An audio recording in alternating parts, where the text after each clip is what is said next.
ขอกราบนอบน้อมไหว้สาองค์สมเด็จพระสัมมาสัมพุทธเจ้าผู้ตรัสรู้ชอบโดยพระองค์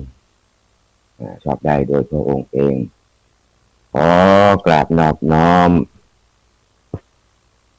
ไหว้สาพระสัทธรรมอันสมเด็จพระผู้มีพระภาคเจ้าตรัสไว้ดีแล้วขอกราบนอบน้อมไหว้สาพระอริยสงฆ์ผู้ปฏิบัติดีปฏิบัติชอบปฏิบัติตรง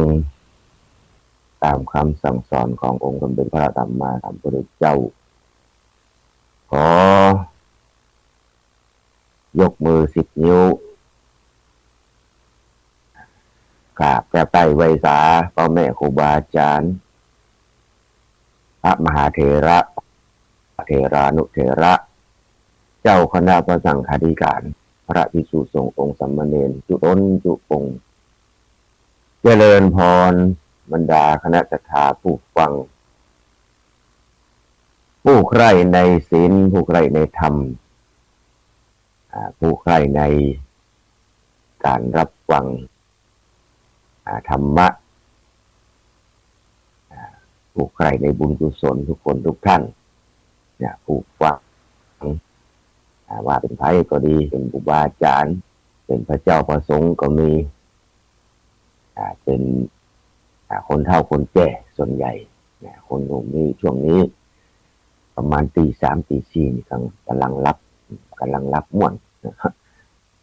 คนเฒ่าคนแก่เขากำลังตื่นตี 2 ตี 3นี่ตื่นแล้วแต่ละอ่อนนี่กำลังจะนอนอยู่เลยเขารับดึกกำลังเรียกโอ้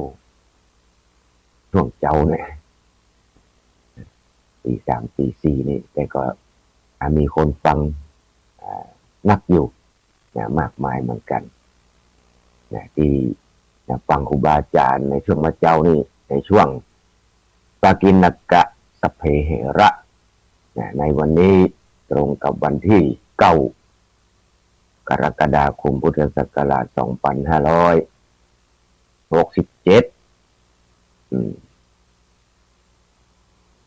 เดือนกรกฎาแล้วในเดือนนี้ก็เป็นเดือนที่จะใกล้ๆในช่วงเข้าพรรษาแล้วเด้อนะจ๊ะแฮมมากี่วันละเวลาล่วงไปผ่านไปวันเวลาผ่านไปไวเหมือนโกหกไปเนาะเนี่ยคนเราอายุผ่านไปเว้ยเขาก็นึกว่าเขายังหนุ่มยังน้อยอยู่เนี่ยก็ใจเหรอเขาบางทีเขาลืมไปลืมตัวลืมจริงไปนึกว่าตัวเก่ายังหนุ่มอยู่ไปไหนสักมาเป็นอย่างใกล้เนาะอันนี้เป็นว่าถ้าประมาทในวัยประมาทในวัยว่าเขายังหนุ่มยังน้อยอยู่มาต้องเข้าวัดเข้าวาแล้วมันต้องได้ยังแบบไปต้องไปปฏิบัติทำบุญอย่างใดมัวก็อยู่ในบ้านเนาะรอลูกหลานมาเลี้ยงห้องรอลูกหลานมาอยู่ด้วยเนี่ยลูกหลานประเดี๋ยวเขาก็มัวทำงานกันจะมาอยู่กับเฮานั้นตลอดเวลานะมันไม่ได้แต่ส่วนใหญ่แล้วเฮาอายุนักอยากต้องการให้ลูกให้หลานอยู่ใกล้ๆดูแลเอาใจใส่แต่เมื่อลูกหลานมันมีเวลาก็ทำให้น้อยใจว่าลูกหลานมาดูแลกำเป็นเนี้ยเนาะเขามัวอาการเนี้ยว่าอาชีพของเขากำลังหนุ่มกำลังน้อยตั้งเนื้อตั้งตัวทำอาชีพทำการทำงานของเขา เฮาก็เอาธรรมะนี่ละเอาธรรมะเอาที่เจ้าเนี่ยเป็นที่เปิ้งธรรมะจากวิทยุนี่ไปวัดที่วัดก็บางทีก็ตุลุงไม่ได้อยู่พ่องไปหันไปนี่จะไปอู้เนาะจะไปอู้กับตุลุงจะไปอู้กับตุเจ้าเนี่ยเรื่องส่วนใหญ่คนเฒ่าคนแก่นี่ก็จะเล่าเรื่องอดีตเนาะอนาคตนี่อู้ถึงละมาโพสละแล้วต่อไปในอนาคตนี่จะอย่างเงี้ยไอ้หยังเนี่ยแต่ก็สร้างไอ้หยังเนี่ยจะทำไอ้หยังทำการทำงานเกี่ยวกับบุญเนี่ยผู้บรรลุมาถึงแล้วมันมีกำกึดนั่นแหละถึงจะมีกำกึดก็มีกำลังที่จะทำได้นอกจากจะกึดว่าจะไปทำบุญผลมีบุญบนกุศลที่ไหนจะทำบุญอะไรอย่างต่อไปในภาคหน้านี่ตุลุงที่วัดเปิ่นแปลงอย่างพองฮาตุเปิ่นแปลงอย่างพองฮาที่ไหนเปิ่นทำบุญไหนอย่างวันพ่องเนี่ยอย่างวันก่อนเนาะเอามีกิจกรรมในขึ้นสีขาวเฮาที่วัดพระธาตุจอมพ่ออรัญญวิคีรีจากหลวงพ่อพระครูปฏิภาณธรรมทินเนี่ยในขึ้นสีขาวกับคณะทาผู้ฟังแฟนคลับขึ้นสีขาวไปร่วมกันประเพณีเป็นกิจกรรมประเพณีเท่าหล่อเทียนเข้าพรรษาของคลื่นสีขาวเฮาก็ย้ายไปเป็นตี้นะแล้วแต่ครูบาอาจารย์ปีนี้จะไปไหนปีหน้าจะไปไหนก็รอฟังกันแหมกำเนาะแหมปีหน้าพุ่นนะแล้วก็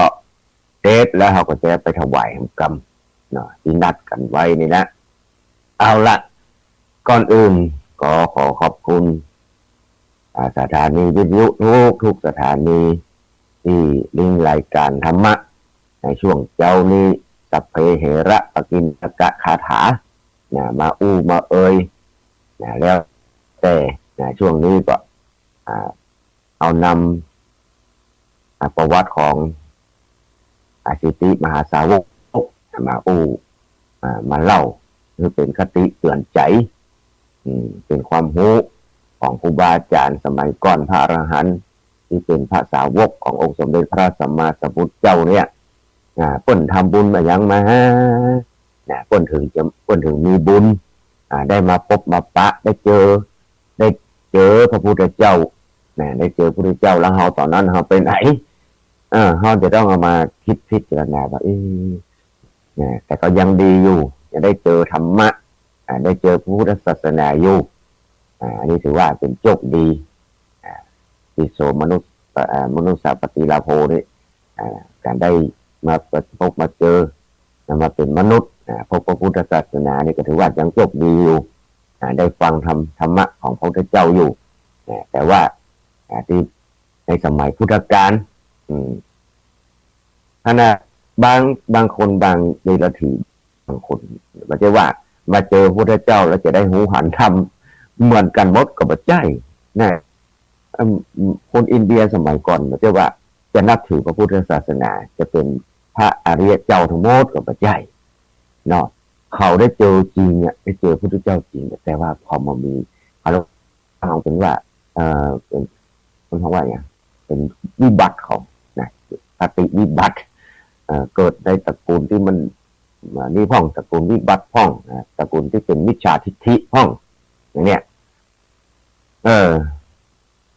เป็นพวกลัทธินอกศาสนาเนี่ยถ้าเขาเจอพระพุทธเจ้าองค์สมเด็จพระสัมมาสัมพุทธเจ้าหรือว่าเจอพระอริยสงฆ์เขาก็ไม่ได้นับถือเขาก็ไม่ได้หูหันธรรมตัวแม้จะได้ฟังธรรมได้ฟังแต่ก็ยังไม่เข้าใจแต่ว่าเราถึงแม้ว่าไม่ได้ร่วมพระพุทธตอนสมัยพุทธกาลแต่ว่าเรามาร่วมตัดแต่ว่าเรามีสัมมาทิฏฐิก็ถือว่าสามารถได้หูหันธรรมได้เข้าใจธรรมะของพระพุทธเจ้าได้เหมือนกันเพราะว่าพระธรรมวินัยนี่ก็ถือว่าเป็นตัวแทนเป็นศาสดาของหมู่เฮาแสดงว่าเฮายังได้เจอพระพุทธเจ้าอยู่ธรรมวินัยนี่แหละจะเป็นตัวแทนของเราผู้ใดเห็นธรรมผู้นั้นเห็นเราอยู่ลูกพระพุทธเจ้าตรัสไว้อย่างนี้เนาะฉะนั้นถ้าเราหันธรรม ในหันธรรมะได้หูได้เห็นได้หูได้ศึกษาได้ฟังจากครูบาอาจารย์แล้วเข้าใจประพฤติปฏิบัติโดยประพฤติปฏิบัติตามนะก็ถือว่าได้หูหันธรรมได้หันพระพุทธเจ้าเหมือนเขาได้หันพระพุทธเจ้าต่อหน้าตันตะต่อหน้าพระพุทธองค์เหมือนกันมันเป็นตรัสไปนั่นเนาะตะกี้อู้ถึงข้อปูนทุกสถานีสถานีวิทยุทางของขึ้นไฟหินขึ้นไฟหินวัดไฟหิน104.50 เมกะเฮิรตซ์ที่คนถ่ายทอดตลอดเอาธรรมะของครูบาอาจารย์ต่างๆมาออกมาเพื่อคณะทาทั้งหลายเพื่อมาหายง่อมหายเงามีกู้มีกินตังวิทยุได้เข้าใจธรรมะครูบาอาจารย์ขึ้นไปเห็นที่ตำบลสุเทพเนาะแล้วก็คลื่นพระพุทธศาสนาการศึกษาและวัฒนธรรมเนี่ยแล้วก็คลื่นมนต์เสียงธรรมแม่แจ่มคลื่นวิทยุชุมชนบ้านห้วยตองซักสถานีวิทยุคณะสงฆ์อำเภอฝางวัดพระบาทอุดมสถานีวิทยุสีคำเรดิโอบ้านนาเหลืองนอกชุมชนคนเหนือเคินอำเภอฮอดวิทยาลัยสงฆ์ลำปางของอะไรก็บรรทุกเรดิโอปอุดมก็บางครั้งก็การออกเหมือนกันแล้วก็สถานีวิทยุต่างเป้าก็รู้สึกว่าออกเป็นเตื้อเนาะเนี่ยสถานีวิทยุนี่ก็เจ้าหน้าที่ตี2ตี3ตี4ต้องมาเปิดสถานีเปิดเครื่องเสียงเพื่อจะส่งสัญญาณไปถึงสถานวิทยุคือบรรดาคณะทาทั้งหลายฟังในช่วงเจ้าคนเฒ่าตื่นขึ้นมาแล้วก็บอกว่าจะเนี่ยยังไงเนาะนอนฟังก็ได้นอนฟังไปตัววันก่อนแม่ฟังตัวลุงฟังไปหลับเนาะหลับไปเนี่ยรู้ว่าเป็นอย่างซึมเข้าไปเนาะหูมันนึงได้ยินเนาะแต่คลื่นมันเข้าหูก็คลื่นไปเข้าทางประสาทโสตประสาทเข้าไปขอบคุณสถานีทุกรูปสถานีกับผู้ฟังในคลื่นสีขาวเขานี่หลายสถานีมียังก็ไปมาหาสู่กันวันก่อนก็ม่วนบุญที่พระธาตุจอมพ่อคนไปหลายพันคนเนอะรถจอดแถวปากกลางเข้าวัดนี่แหละมีรถรับส่งมาจอดตั้งลุ่มตั้งบนเต็มหมดขนาดวัดพระธาตุจอมพ่อเวลามันมีการมีงานนี่กว้างขวางนะปอดรถจอดไหนก็ดอยเป็นม่อนแต่วันนั้นนี่แคบไปถนัดตาปอดรถเต็มวัดหมดอะตึงโฮงการตึงคนไปร่วมกันทำบุญกันเนาะบางคนนึกว่าเราเสาะหากันป้มแปะนึกว่าขนาดคนนักเกินโทรศัพท์อยู่ไหนยังมาปะกันนะมาปะกันเริ่มมีแต่มาภาพก็ได้ไปร่วมทำกิจกรรมกับพ่อแม่ครูบาอาจารย์เกิดปิติความสุขปิติแต่ว่าเราได้มีความสุขกายสุขใจสุขใจละมีความสุขมีวัตติแต่ว่าความยินดีปรีดาน้ำตาไหลก็มีเนี่ยเพราะว่าเกิดปิติขนลุกขนชันนี่คุณอะไรเนาะไม่ใช่ธรรมดาเจอกันยิ้มเพื่อกันหรอย่ำแต่หัวไม่ตีนกันยังมาโคตรกันเด้อวันนั้นนะปิติมันเกิดบุญมันอิ่มบุญหรอเนาะก็ลองไปในคลับในบาร์นะพอแน่กำไรแห่เรื่องเลยกันเนี่ยหัวไม่ตีนกันนี่ตีหัวกันเนอะแต่ละบุกหัวกันยิงหัวกันแต่วันนั้นนี่คนว่าอันนี้ละสถานที่เป็นบุญเป็นกุศลกับสถานที่มันเป็นความลื่นเริงตังโลกในโลกียะนี่มันมันคนละเรื่องอันนั้นขาวผ่อนขาวเปลือกไปด้วยสีขาวนะขาวทั้งกายขาวทั้งใจขาวกายก็คือหนุ่งห่มผ้าสีขาวกันตัวตกเที่ยงก็มีสีเหลืองคือทุกเจ้า แล้วก็ข่าวได้ใจด้วยได้ใจบริสุทธิ์จะฮ้อนแกก็ถึงหัวอาจจะเลี้ยงรอคิวกันเข้าไปไม่ให้เป็นเจ้า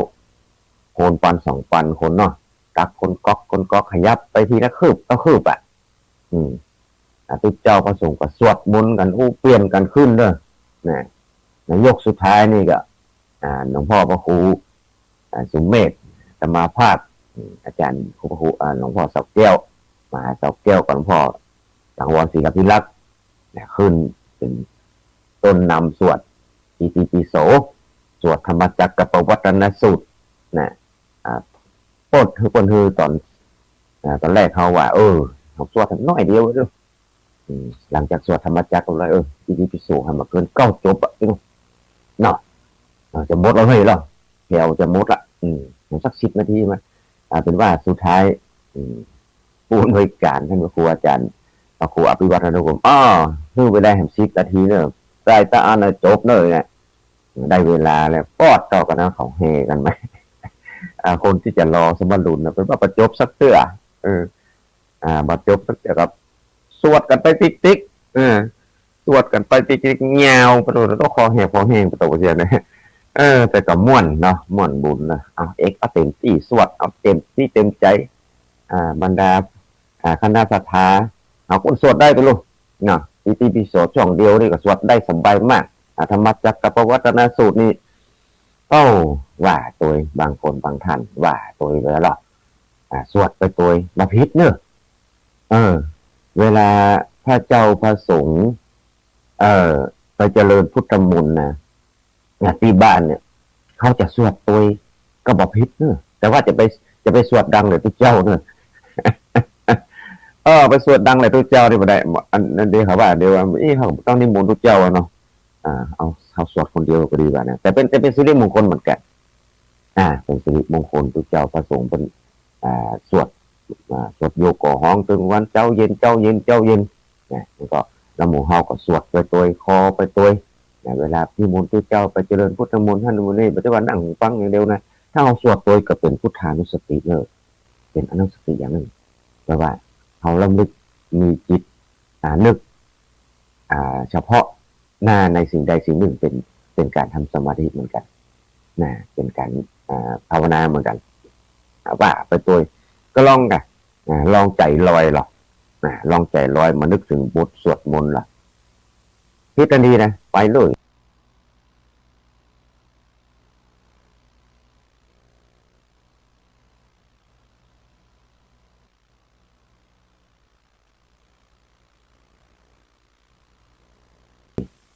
เราก็มาต้องสังเกตไปถ้าสังเกตตรงเก่านี่แหละ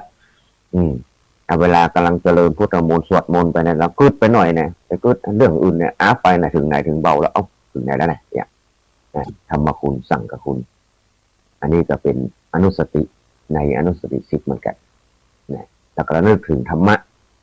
ที่สวดมนต์นี่เนี่ยที่เผาทุกเจ้าประสงค์ที่มาสวดเนี่ยมันเป็นคำสอนขององค์สมเด็จพระสัมมาสัมพุทธเจ้ามดนะอย่างบทธรรมจักรกับปวัตนสูตรก็ดีว่าบทอธิปริยยสูตรก็ดีบทอนัตตลักขณสูตรก็ดีหรือว่าบทต่างๆที่เป็นอุเทตยันจักขุมานี่มันเป็นชาดกเป็นมาจากพระไตรปิฎกทั้งนั้นแต่จะมีบางบทที่ครูบาอาจารย์เป็นแต่งขึ้นมาเพื่ออย่างก็แต่งมาเพื่อยอคุณองค์สมเด็จพระสัมมาสัมพุทธเจ้าทั้งนั้นแหละเราจะว่ามันจะเป็นพระพุทธวจนะใช่อย่างกับพระพุทธวจนะก็มาจากพระเถระนี่แหละเนาะพระพุทธวจนะก็มาจากไหนก็เพราะไม่ได้โจทย์มาจากพระพุทธเจ้าแต่หรอกมาจากปากขององค์สมเด็จพระสัมมาสัมพุทธเจ้าจริงแต่ว่าสืบทอดโดยไผก็สืบทอดโดยพระสาวกนั่นแหละแต่บางคำพระสาวกบางองค์บางท่านที่สมัยพุทธกาลรับธรรมะที่พระพุทธเจ้าไม่ได้ตรัสแต่พระพุทธเจ้าก็รับรองถ้าเราจะกล่าวเราก็กล่าวอย่างนี้ถูกต้องแล้วพระพุทธเจ้ารับรองจะไปเอาอัน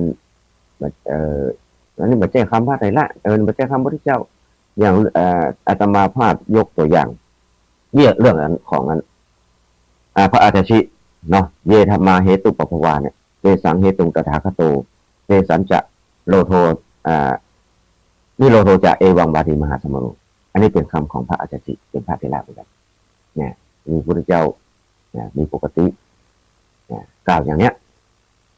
ทำใดเกิดแต่เหตุเนี่ยเมื่อดับเหตุแห่งนั้นเนี่ยเยธรรมานี่นะเป็นพระคำของพระอาจารย์จิเนี่ยอย่างนี้เป็นต้นแต่พระพุทธเจ้าก็รับรองพระมหาเถระสืบทอดมาโดยการมุขปะทะทุกงาน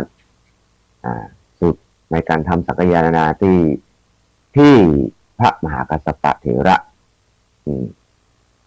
ทำสังฆยานาครั้งแรกนะที่ทำ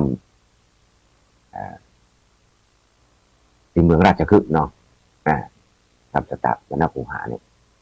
ที่กรุงราชคฤห์เนี่ยเป็นต้นอันนี้เริ่มหัวตั้งแต่แรกในก่อนขึ้นรายการสเพเหระคาถาเฮาเนี่ยคนเฮาเนี่ยนะโอ้ถือว่าเกิดมาโชคดีแล้วโชคดีอยู่อย่างที่อาตมาภาพพูดทีว่าเฮายังได้มาเจอธรรมะเจอธรรมะเจอพระธรรมวินัยขององค์สมเด็จพระสัมมาสัมพุทธเจ้าอยู่ถือว่าเฮายังโชคดีถึงถ้าเฮาบาทำบาได้ถึงได้เจอพระเจ้าต่อหน้าเนี่ยแต่ถ้ามาประพฤติมาปฏิบัติมาปฏิบัติตามคำสอนก็เหมือนมาได้เหมือนคนมามีโชคถึงหันตอนแน่ก็มามีโชคก็คือมามีบุญนั่นเองมามีบุญมามีวาสนาเพราะว่าเขาคนเขาว่ามันเกิดวิบัติมันมาเชื่อพ้องทิฏฐิวิปัสพ้องมาเชื่อมีความเห็นผิดโดยพ้องเนี่ยมันเป็นสัมมาทิฏฐิอย่างเงี้ยฉะนั้นอย่างที่อุตติผู้ใดเห็นธรรมผู้นั้นเห็นเราเนี่ยพระธรรมวินัยเป็นตัวแทนขององค์สมเด็จพระสัมมาสัมพุทธเจ้าถ้าคนใดถ้าเขาหันธรรมะปฏิบัติตามรอยพระพุทธองค์เนี่ยตามคำสั่งสอนเนี่ยตามพระไตรปิฎกเนี่ยก็ถือว่าเขายังได้หันพระพุทธเจ้าเหมือนเขาได้หันต่อหน้าตันตาเลยเนี่ยคนเขาเนี่ยมันเกิดมาคุณรู้ว่าหรอเกิดมาเนี่ยมันก็เหมือนคนที่เขาขึ้นต้นไม้คนตาบอดเหมือนกันขนาดถ้าเขาเจอแต่เนี่ยแต่เขามาหูมาหันก็เหมือนเขาตาบอดนี่แหละถึงตาดีก็แจ้งเถอะถึงคนเขาตาดีแต่มาหันมาได้ศึกษามาได้เอาธรรมะมาประพฤติปฏิบัติมันก็เหมือนคนตาบอดนี่แหละนะเหมือนคนจักษุบอดเหมือนคนตาบอดคนหนึ่งคนตาบอดนี่บังเอิญเนี่ยได้ไปขึ้นต้นไม้คนตาบอดขึ้นต้นไม้ขึ้นต้นไม้มันพลั้งมันพลาดมือตีนพะเลิดตกจากต้นไม้เนี่ยต้นไม้ขึ้นแต่เขาขึ้นต้นไม้สูงเนาะต้นมันสูงขนาดนั้นก็ตอนเวลาเขาตกลงมาเนี่ยเมื่อตกลงมานี่นะกอดเขาตอนนั้นเขามันว้ามเนาะจิตใจเขานะมันว้ามเหมือนเขาฝันนะเหมือนเขาเคยฝันตกเตียงเนาะมันวูบนะตกเตียงว่ะบบเราจะเป็นอ่อนนะนึกใจอยู่ว่าสมัยก่อนนี่เขานอนแล้วเขานอนแห้เนาะละอ่อนวันว่าไปขึ้นต้นไม้เวลาตกเตียงมันวูบมันลำบากนั่นนะคนเคยถ่ายพ้องที่เคยตกต้นไม้พ้องเอามาในมือตีนี่มันกางมาแล้วตกมาริ้วนะอยู่กลางนะอยู่กลางแหวเนาะอยู่กลางที่กำลังตกเวลาตกลงมาเนี่ยมันดึงอกสั่นขันแขวนมาเลยเวลานั้นเราจะนึกได้ก็ว่าจะหูก็ว่าตกเก่าตกลงไปแล้วจะไปกระทบใส่อย่างพ้องเขายังหมูในตอนนั้นนะช่วงนั้นนะใครมีสติตกมาบูบมันตกลงไปจะเป็นใหญ่พ้องพอตกลงถึงขึ้นดินตกไปถึงกลางขวางแล้วบอกต้น ถึงที่ต้นไกลต้นไม้แล้วบอกพอก็ตกลงถึงดินแล้วบอกเขาจะเป็นอย่างไรพ่องร่างกายเขาจะมีมีแผลก็นะร่างกายเขาจะแตกจะแหลกจะเลี้ยวจะปนก็อย่างนี้เขาก็บอกเขามาสามารถหูได้เลยนะตอนที่เขาตกลงมานะมันตกลงไปแล้วมันจะเป็นได้เขาก็มาหูนะคนเฮาเนี่ยอย่างเนี้ยมาหูแต่หูว่านะแต่มีหูอยู่ว่าเขาหูเพียงว่าโอ้หอหัดเฮานี่ฆ่านี่ตกลงไปแล้วจะตายก็จะตายกว่านะจะตายนะก้าหรือว่าปะตาย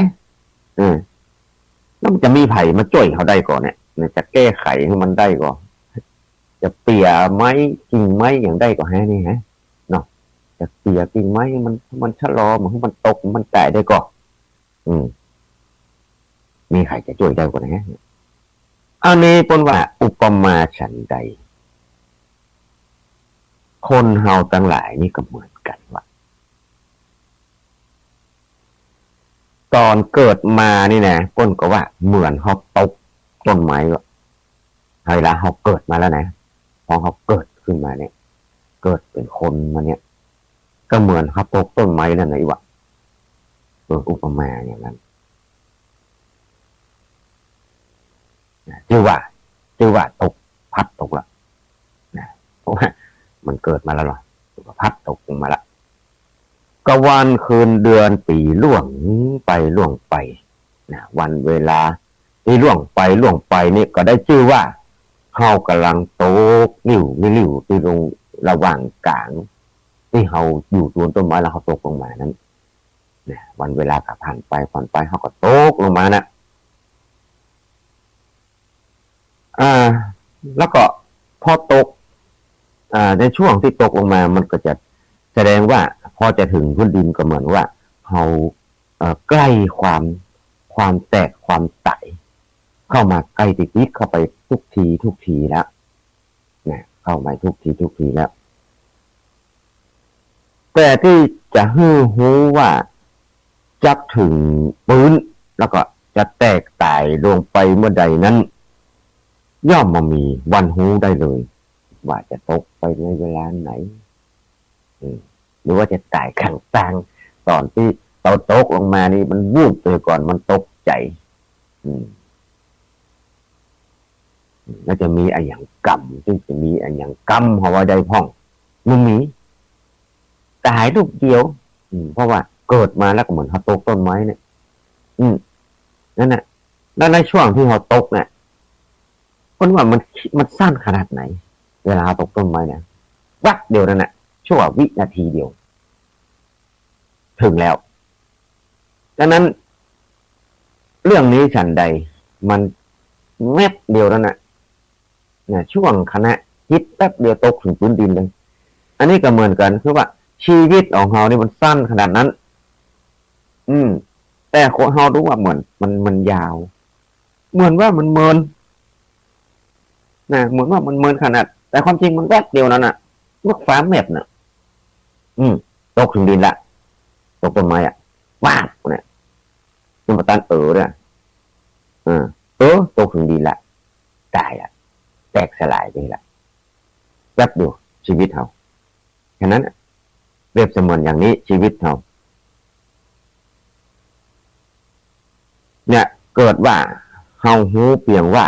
เกิดมาแล้วก็ต้องเที่ยงแท้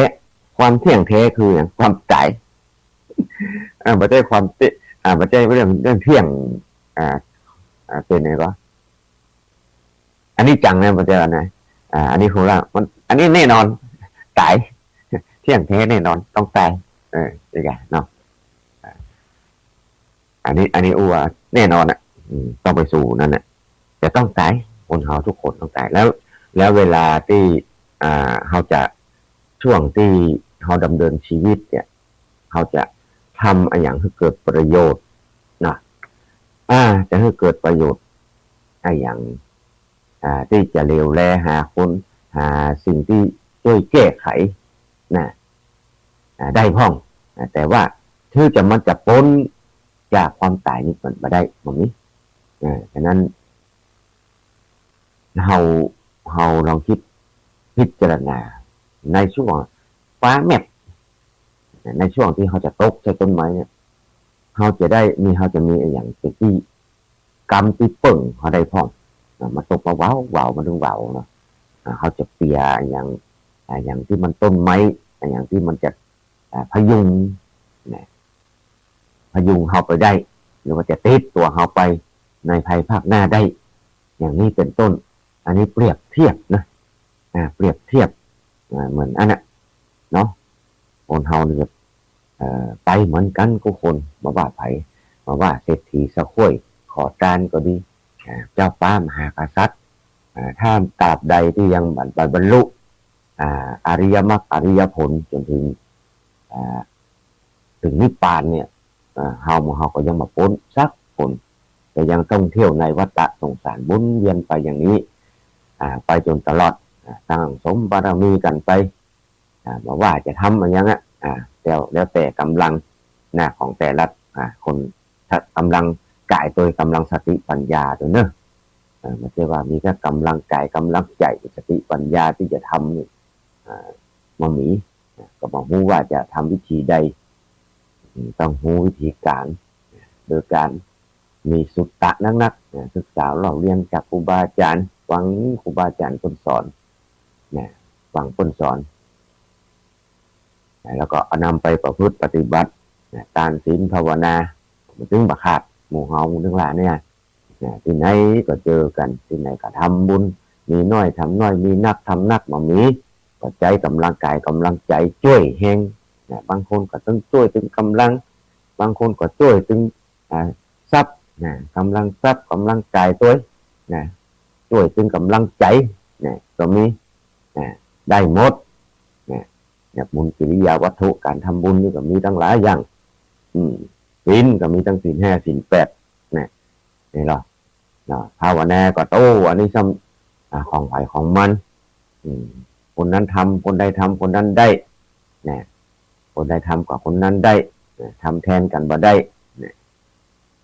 ของมูนี้ต้องทำด้วยตนเองเอาไปก็ไปด้วยตนเองไปก็ไปคนเดียวมาก็มาคนเดียวงานนี่เนาะเอาละปูเกินไปเกินชั่วโมงไปแล้วเนาะปูหัวมันปกิณกะคาถาถึงว่าในชีวิตเขาเนี่ยมันมินมันสั้นแป๊บเดียวเหมือนเขาตกต้นไม้เนี่ยชีวิตเนี่ย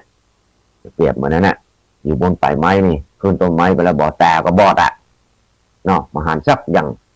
อันนี้เหมือนเขาเหมือนกันถ้าเขาบอกเขายังตาบอดอยู่ตาบอดหมายถึงว่ามันบอดในตานี่ครับดีกันตาเขาเนี่ยปกติมันก็ดีแต่มันมหันมันมหันเขาก็เปรียบเหมือนคนตาบอดนั่นนะเนาะตกต้นไม้คนตาบอดตกต้นไม้เนี่ยก็ทำบามมันแป๊บเดียวถึงพื้นดินเลยพอถึงพื้นดินก็คือต้องจากไป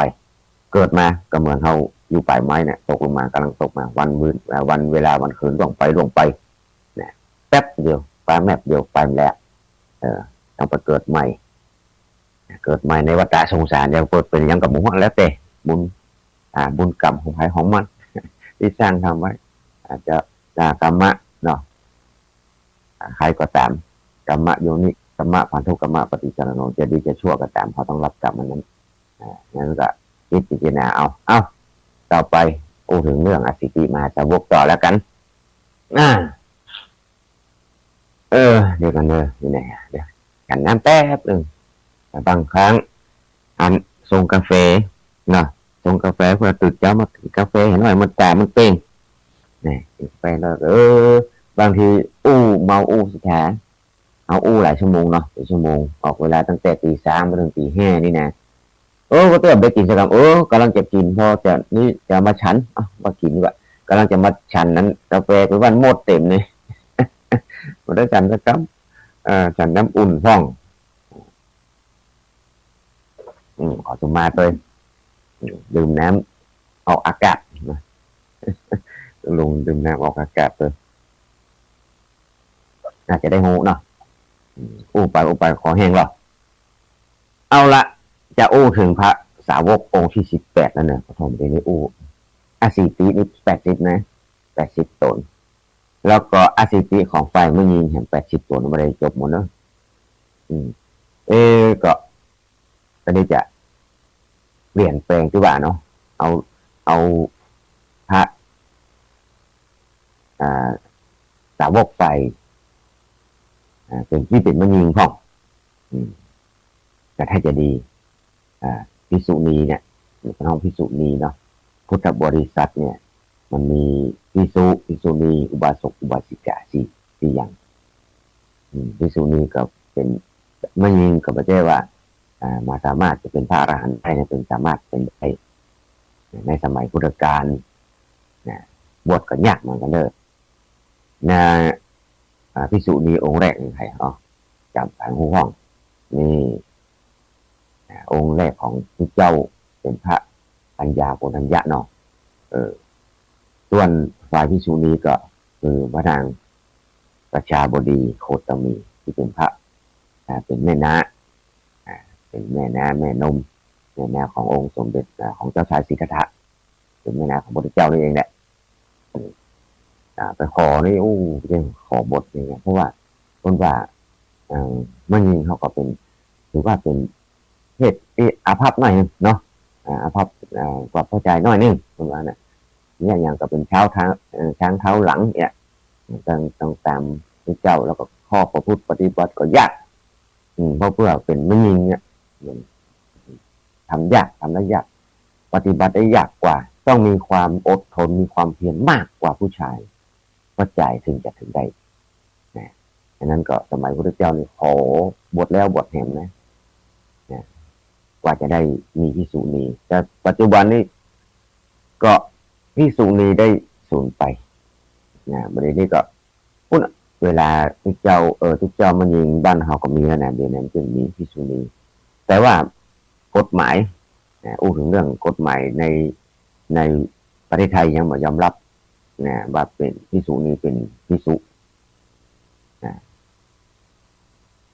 ถือว่าเป็นนักบวชไปเลยมันจะเป็นทุกเจ้าอีกเนาะไปบวชที่ประเทศอินเดียพวกศีลก็นักเลยทุกเจ้าข้อประพฤติปฏิบัติก็นักกว่าทุกเจ้ากว่าจะบวชได้ต้องบวชเนนเนี่ยมันคือผิดศีลเลยนะสามเณรลีเนี่ย3 ปีถ้าผิดนี่ก็ต้องนับใหม่หมดผิดข้อใดข้อหนึ่งสามเณรบ้านเฮานี่ไผผิดศีลในข้องนี่ขอต่อศีลใหม่แล้วอันนี้กว่าจะเป็นภิกษุณีได้ต้องบวชเนนเป็นสามเณรลี3 ปีอย่างเงี้ยถ้าผิดข้อใดข้อหนึ่งนับใหม่เหมาะได้ปฏิบัติมาได้ปีอย่างนี้นะหรือว่า2 ปีเนาะแล้วไปผิดศีลในข้องเนี่ยก็นับ1 ใหม่เหมาะมันนับต่ออย่างนี้เป็นต้น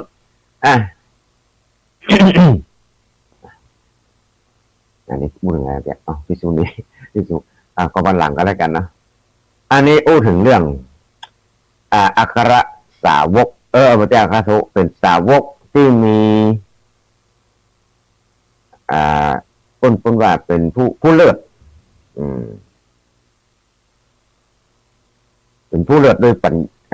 ด้านปัญญาวิวัฒน์เป็นว่าวิวัตตะสัญญาวิวัตตะก็ดีหมายความว่ามีความจำความดีในเรื่องของวิวัฒน์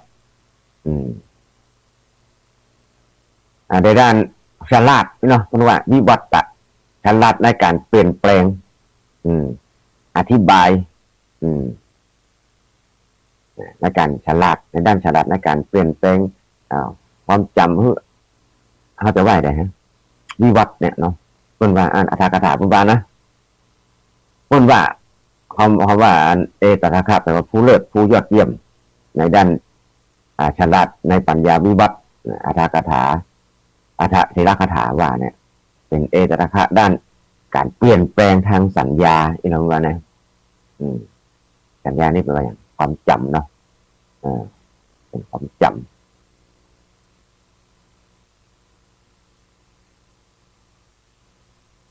ก็เลย ปรารถนาชื่อว่าพระมหาปันทกพระมหาปันทกเถระในอดีตชาติสมัยพระพุทธเจ้าปทุมุตตระพระมหาปันทกเกิดเป็นกระดุมพีแต่ว่าคนที่ปอมีชะตังเป็นพวกมีมั่งคั่งพอสมควรกระดุมพีนี้เป็นข้าวตะบ้านเฮาแปลว่าพอมีพอกินเนาะมาจากครับมีพอมีทรัพย์ถ้าเป็นเศรษฐีก็ว่าเศรษฐีไปเลยเนาะ กระดุมพีก็ป้อกาก็ได้ป้อกาที่มีทรัพย์สินคนมีสตางค์พอมีสตางค์อยู่ว่าน่ะก็มาเด้อเดี๋ยวกินหมูไปห่อแห้งเดี๋ยวสมาเด้อสมากินนั้นอยากแก้ไอแป๊บนึงอาปาเช่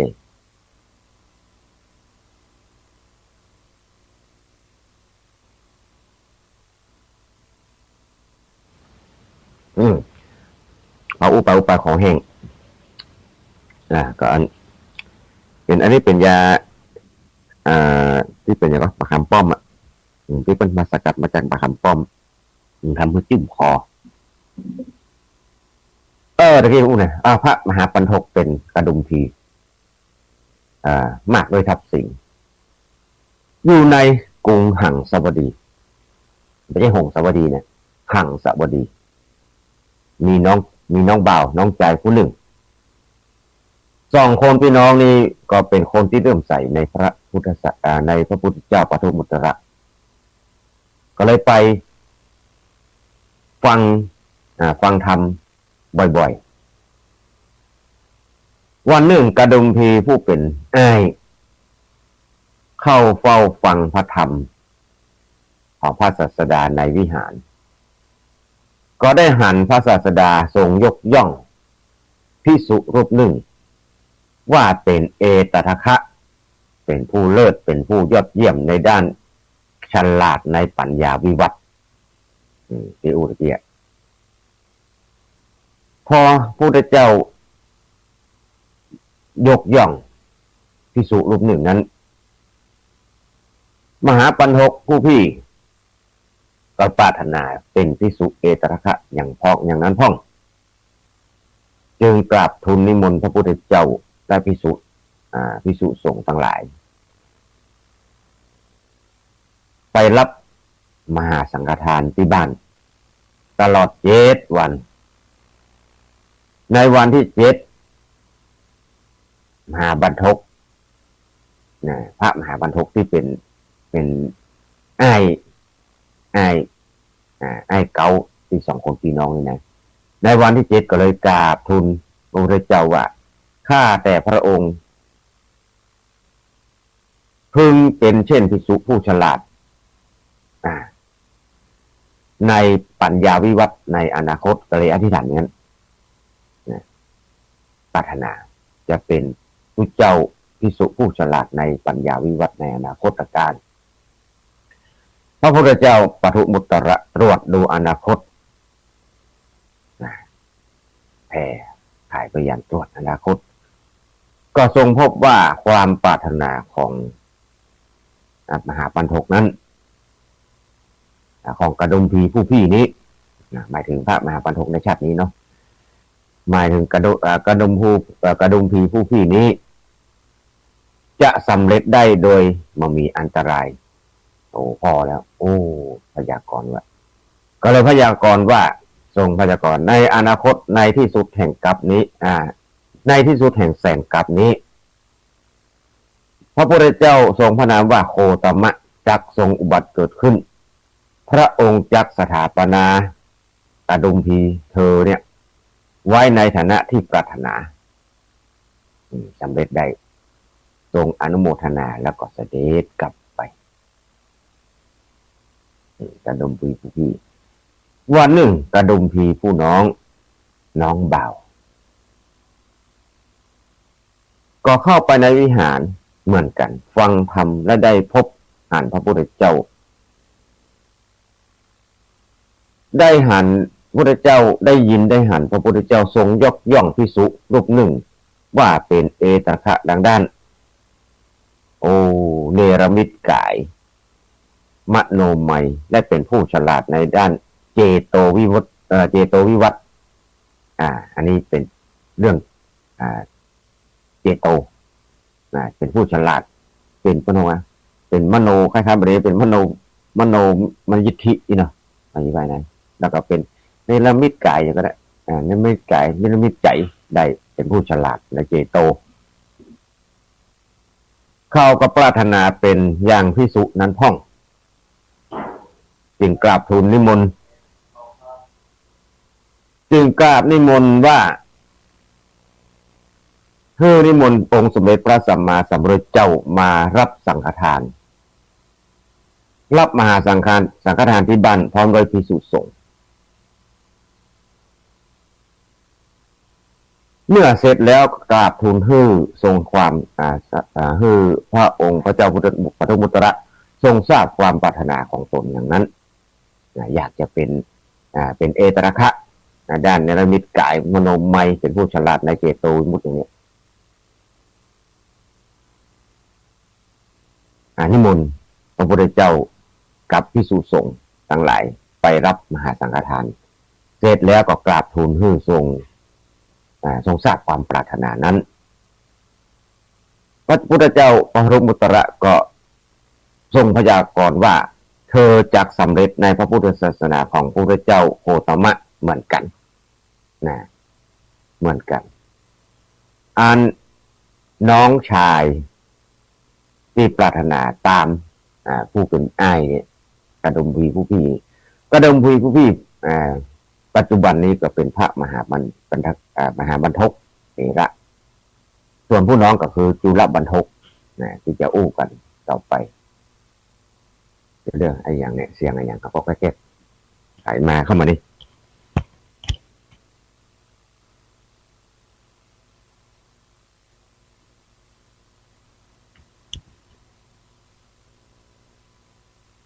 ถึงไหนแล้วที่เดินพอ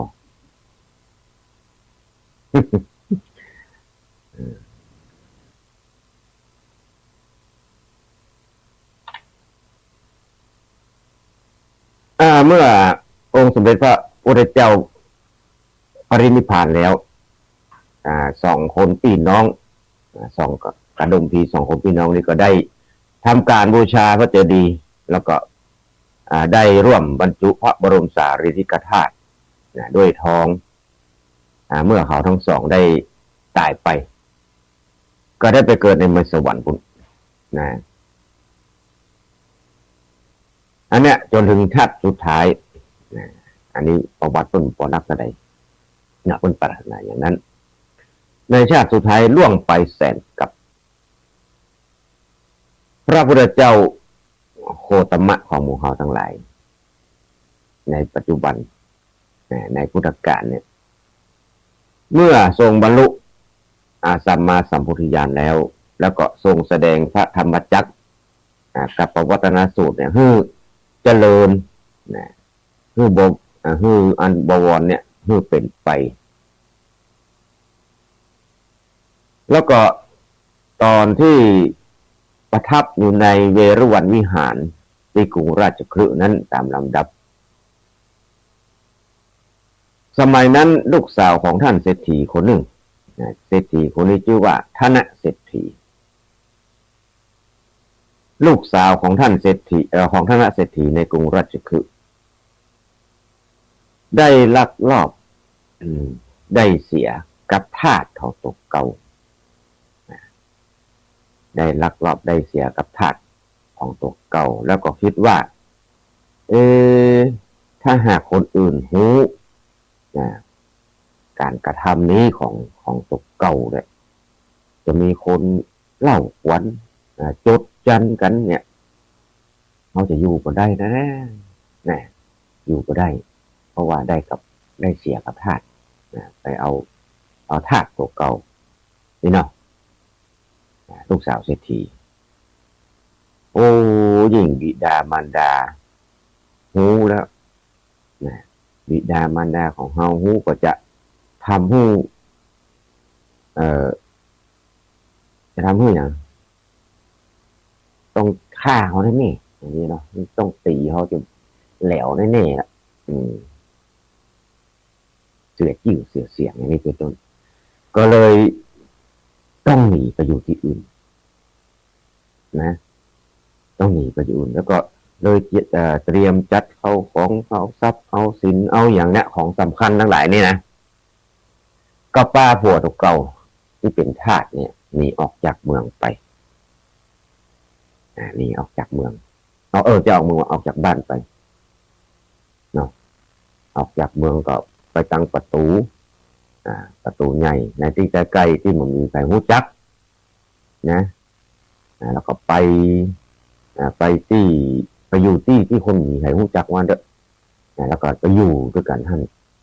อยู่ด้วยกันท่านที่บ้านท่านต่อมานางก็ได้ตั้งครรภ์ตั้งครรภ์โอ้เมื่อครรภ์แก่เมื่อตองแก่แล้วก็มาปรึกษากับสามีเก่า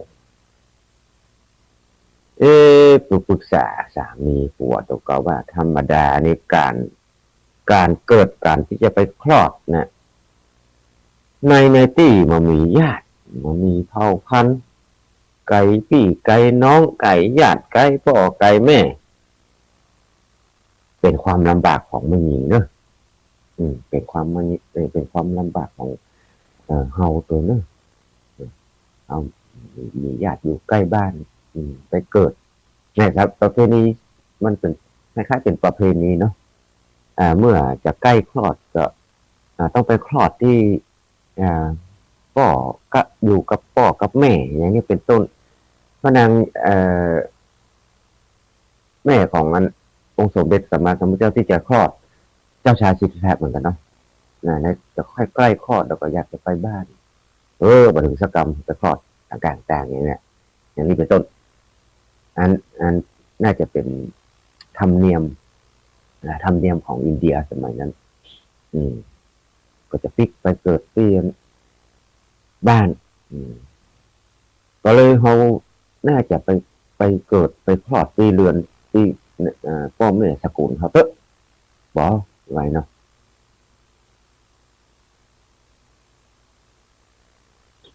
สามีก็เลยต่อรองว่าแกจะไปก็กลัวโทษก็กลัวเศรษฐีเงียบแล้วก็เอาไปติดคอกติดขังติดตารางเป็นทาสเนาะเอาไปฆ่าแกกลัวก็เลยต่อรองว่าวันนี้ผมไปเจ้าเนาะนะวันนี้บอกไปเจ้านะไปได้วันนี้ผมไปเจ้าพรุ่งนี้ก็ไปเนาะพอโตกับพวกว่าวันนี้ผมไปเจ้าเนาะพักไปเห็นมั้ยพวกก็ไปบอกวันนี้ผมไปเจ้าเนี่ยเพราะว่าคือสามีกับบ่ายเบี่ยงเนาะพอก่อนอันติดธุระพ่องทำวันนี้อย่างนั้นบัดเซ็ตพ่องนี่นะทำเสร็จแล้วก็ค่อยไปเนาะเนี่ยตอนนี้กำลังติดงานอยู่เนี่ยแต่ความจริงก็ไม่อยากจะไปวันนั้นแล้วก็เลยไม่ได้ไปสักเตื้อล่วงไปหลายวันนางก็คิดว่า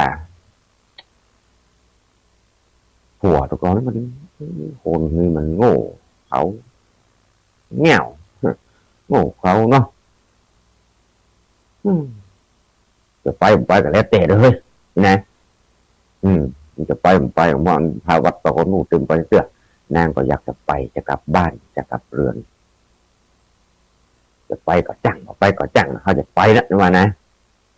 เมื่อสามีออกไปทำงานนอกบ้านนางก็เก็บเข้าของแล้วก็บอกแต่เพื่อนบ้านบอกกับเพื่อนบ้านว่าจะไปบ้านพ่อบ้านแม่เนอะบอกคนบ้านใกล้ๆนะบ้านใกล้เคียงกันนี่นะถ้าผัวข้าเจ้ามาบอกมันด้วยเนอะข้าเจ้าปิดบ้านมันจะกันเดินทางไหว้ผัวสามีกลับมาบ้านมหันมหันเมียตัวเก่าก็ถามเพื่อนบ้านอะไร ก็ได้หูความแล้วก็รีบติดตามไปในระหว่างทางนางก็ได้เกิดต้องแก่มาถึงสักกรรมนะมาถึงสักกรรมเกิดลูกก่อนเป็นลูกปัจจัยหัวโตยมาตันก็เลยถามว่านี่อย่างใดต่อไปเนี่ยนี่อย่างใดดีนางก็ตอบว่า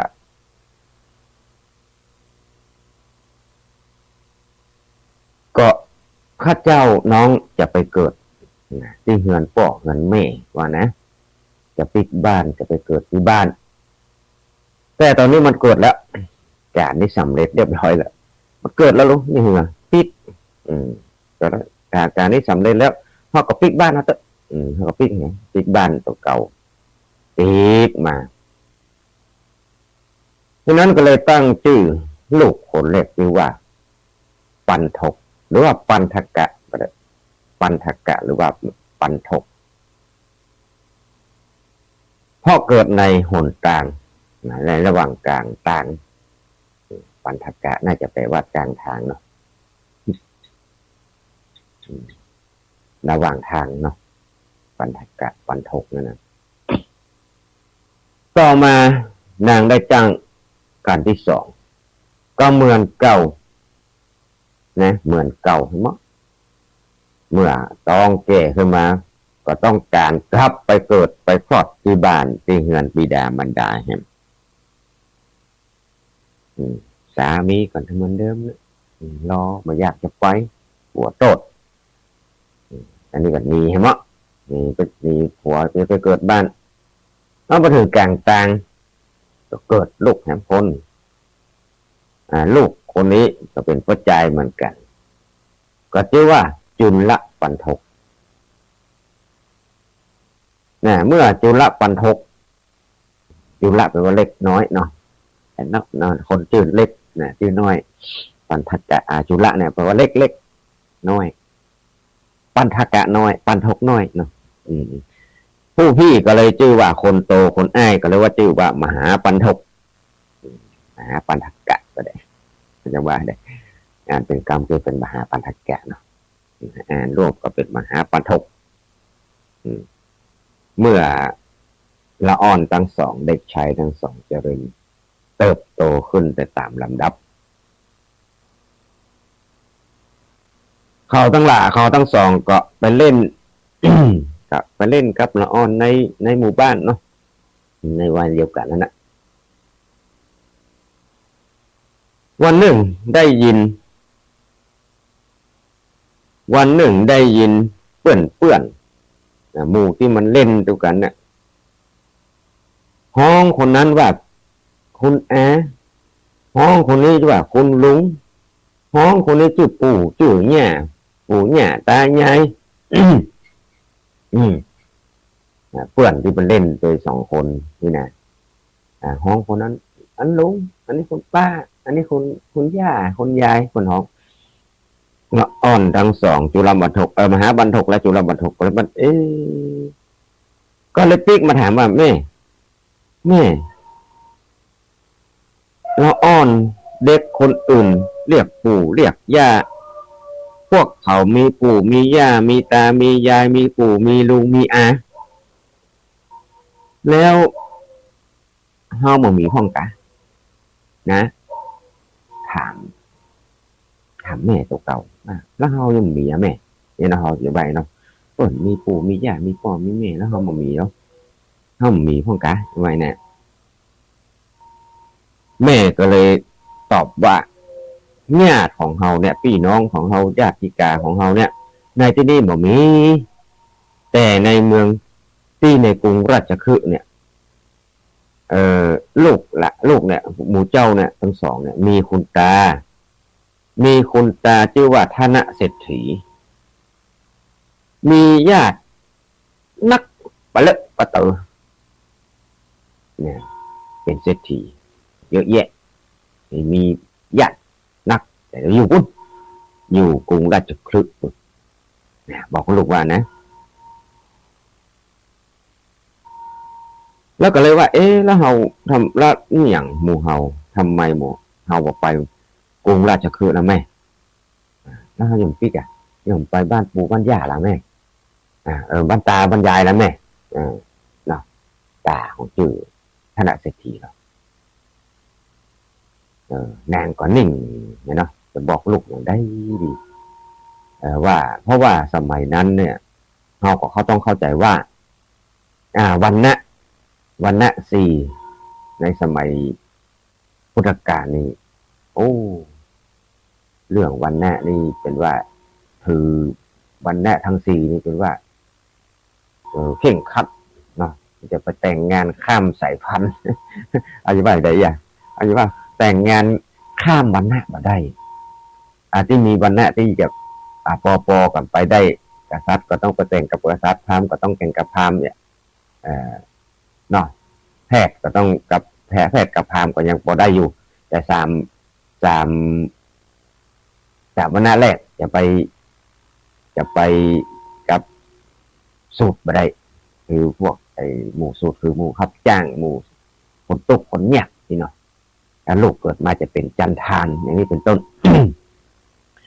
นางก็กลัวลูกอาย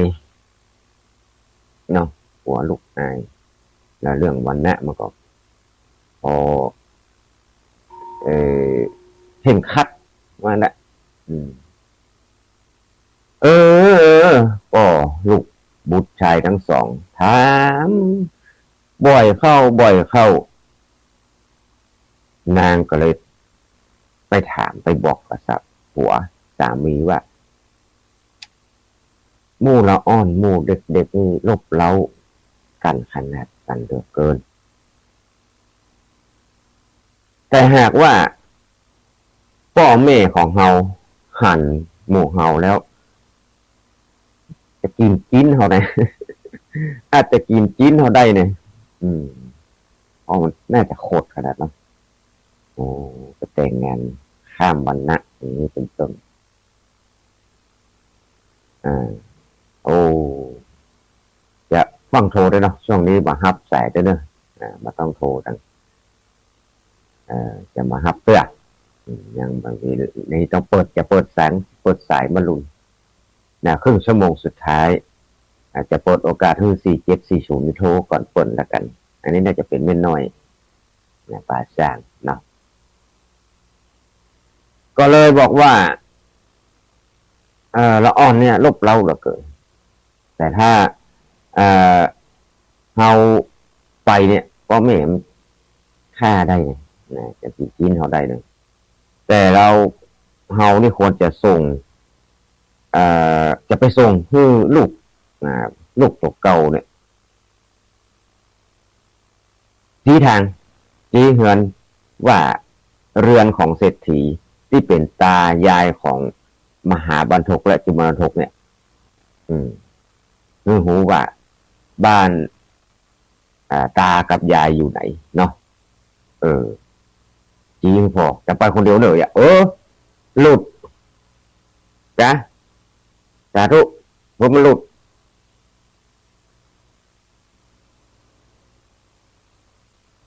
เนตให้ไป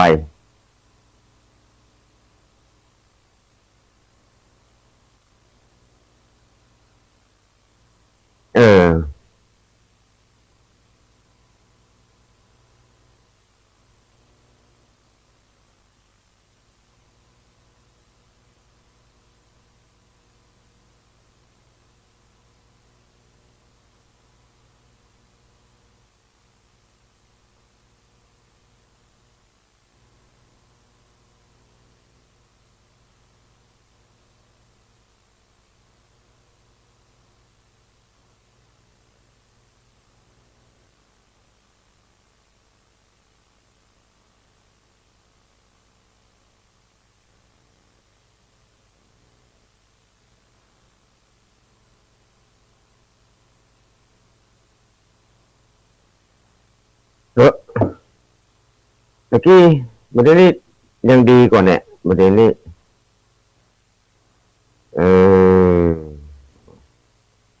น่าจะน้องภายที่เสียงไม่อยู่ก็ภายที่ฟังอยู่ก็ ลองโทรมาหากันมั้งเนาะธรรมภาพผมเข้าใจว่าเอออันนี้มันอย่าว่าดับเดี๋ยวเน่เน่จะมาอภัย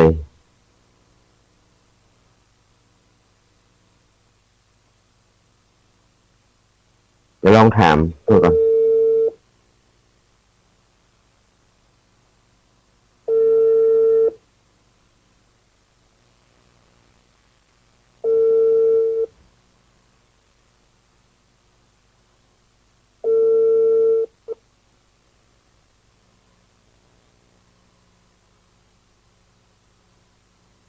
น่าจะ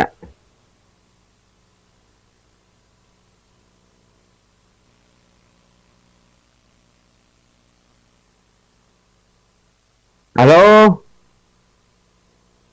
ฮัลโหลอันนี้เดี๋ยวดังแล้วเจ้าฮะดังแล้วเจ้าดังแล้วเหรอเจ้าบัดนี้บัดนี้มันบัดนี้ของสายของโต๊ะหลุดนะ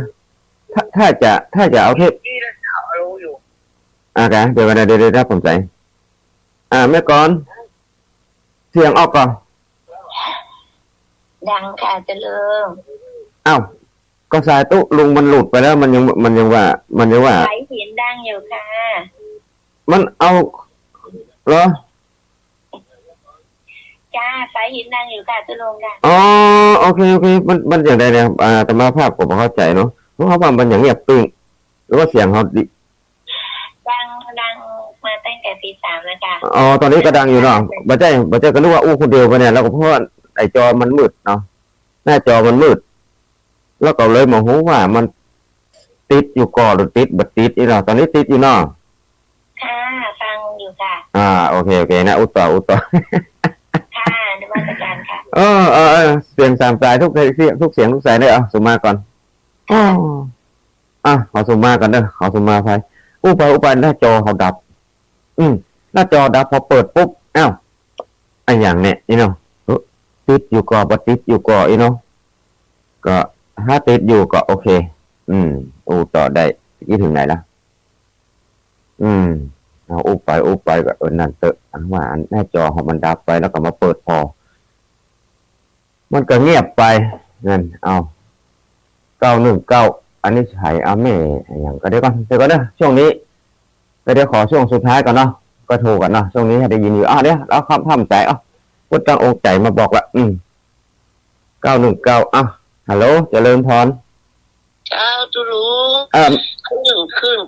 98.75มาสองซักนี่ดังอยู่เด้อดังอยู่โอเคแม่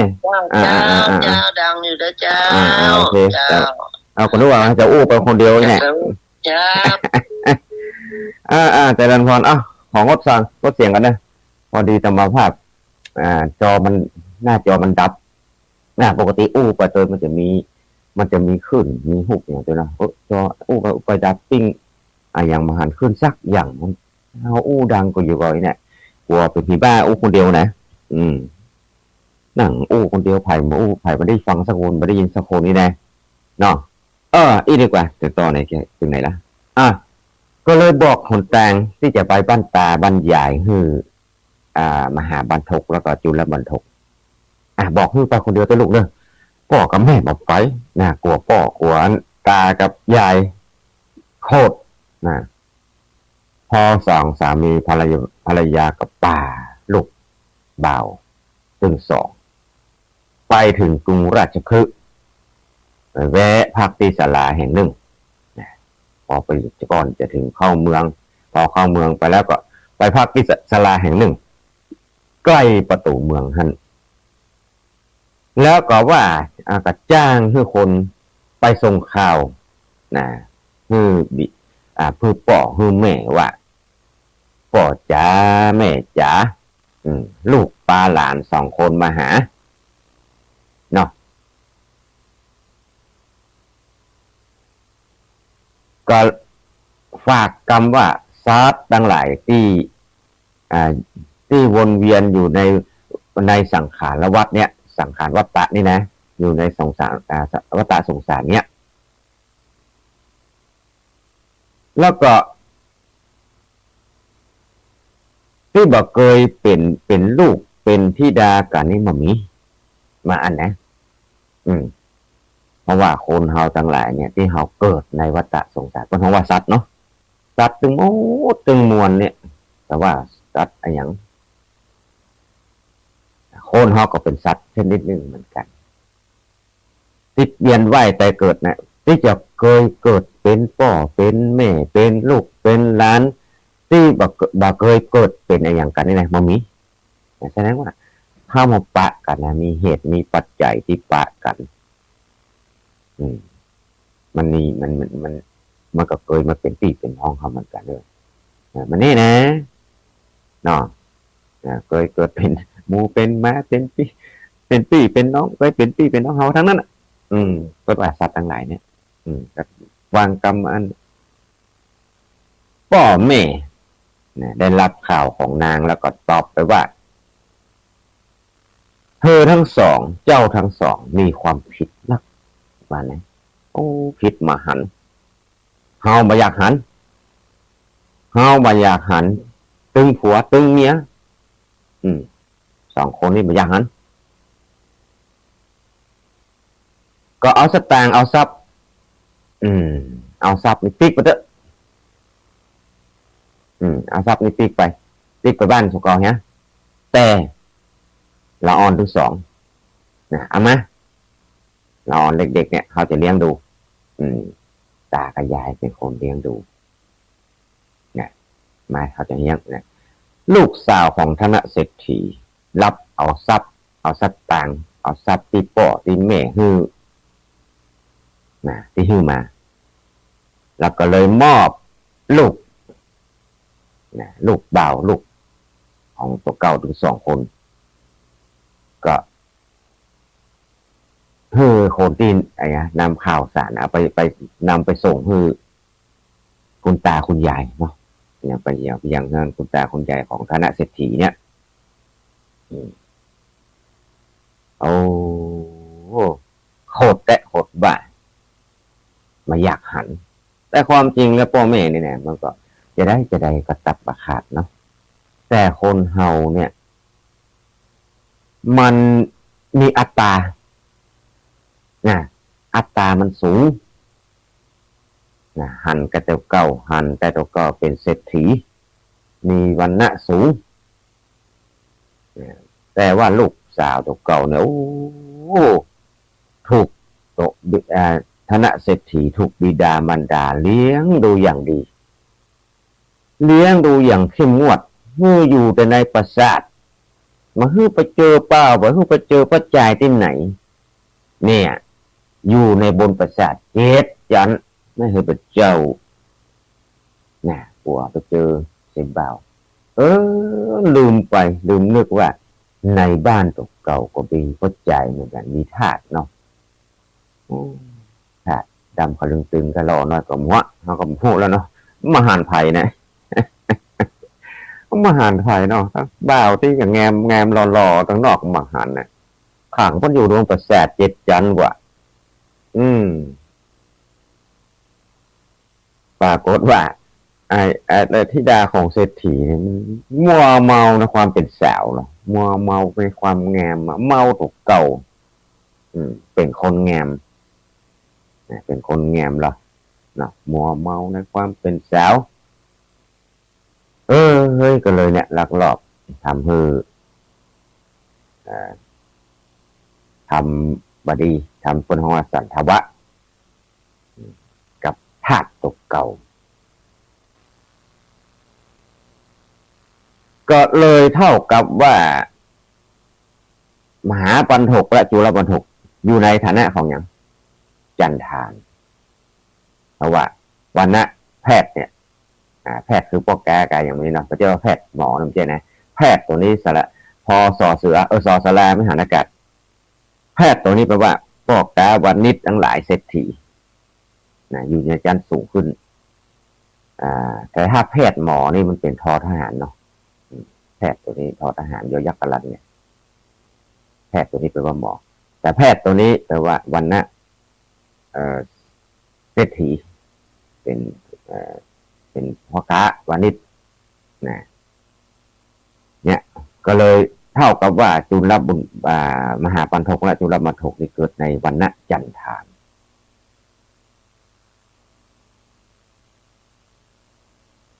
ในพี่น้องสองคนนี้จุลปันทกยังเป็นละอ่อนอยู่มหาปันทกใหญ่แล้วเนี่ยเป็นบ่าวแถวเป็นบ่าวแล้วมหาปันทกไปวิหารกับตาตกเก่าเนี่ยไปกับธนเศรษฐีได้ฟังธรรมจากพระพุทธเจ้าเป็นประจำก็ทำให้จิตใจเกิดความโน้มเอียงไปในทางที่จะบวชเนาะไปตั้งแต่น้อยพอไปอยู่กับคุณตาไปวัดคุณตาไปวัดปฏิบัติตามดำตัวไปจนวันหนึ่งมหาปันทกฟังธรรมจบแล้วก็ได้อู้กับตาตกเก่าว่าถ้าคุณตาอนุญาตผมจะบวชวันธนเศรษฐีว่าเจ้าอู้อย่างเนี่ยการบวชของเจ้าได้จักเกิดความเจริญกับเราและก็ของโลกถ้าจะบวชก็บวชเถอะเนี่ยเพราะธนเศรษฐีเป็นผู้เริ่มใสในพุทธศาสนาพ่อหลานปรารถนาจะบวชยินดีเลยจะเป็นประโยชน์แก่เป็นบุญเป็นกุศลกับตาตัวเก่าตัวเป็นประโยชน์ต่อชาวโลกตัววานเศรษฐีว่าเจ้าก็ไม่ต้องได้เป็นความเจริญของเราและของโลกตัวถ้าเจ้าจะบวชก็บวชเถอะเมื่อได้รับคำยืนยันแล้วก็ป้ากันไปเฝ้าพระพุทธเจ้าเนี่ยก็เลยตรัสถามว่าท่านมหาเศรษฐีท่านได้เด็กมาหรือว่างั้นธนเศรษฐีครับพระพุทธเจ้าข้าเด็กคนนี้เป็นหลานของข้าพระองค์เขาอยากจะบวชในสำนักของพระองค์เนี่ยก็เลยตรัสเรียกภิกษุผู้ถือบาบิณฑบาตอยู่ตุเจ้าภิกษุผู้ถือบาตรเป็นวัดรูปหนึ่งที่เดินผ่านมาตรัสว่าก็เลยตุเจ้าตีบิณฑบาตมานั้นตรัสว่าเธอจงบวชเด็กคนนี้เถิดนะพระเถระองค์ที่บิณฑบาตเป็นวัดนี่นะเป็นอุปชาพระเถระนั้นก็สอนตกะปัญจกะกรรมฐาน